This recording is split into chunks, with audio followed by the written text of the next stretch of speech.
Peggy 12.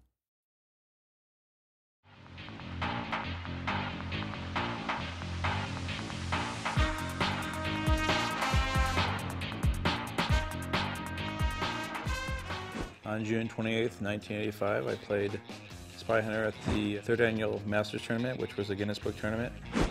I played the game for 12 hours straight on 1/4. I found out later on that it was good enough for the Guinness Book, and I was published.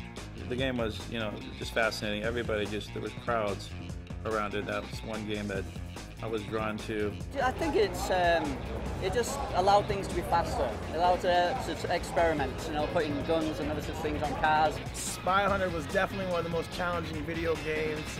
For starters, I think you only had about 3 men for 25 cents.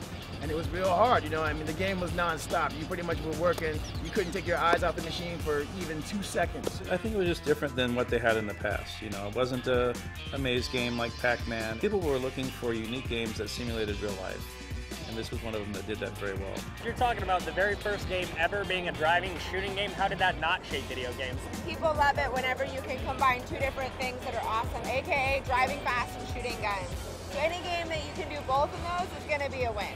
You have to develop patterns and strategies for the enemies, and you have to find out their characteristics and break it down.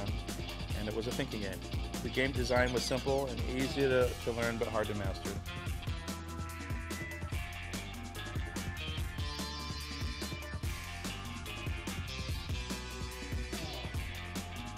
Atmosphere of arcade is something kids probably know nothing. It's a very dirty place.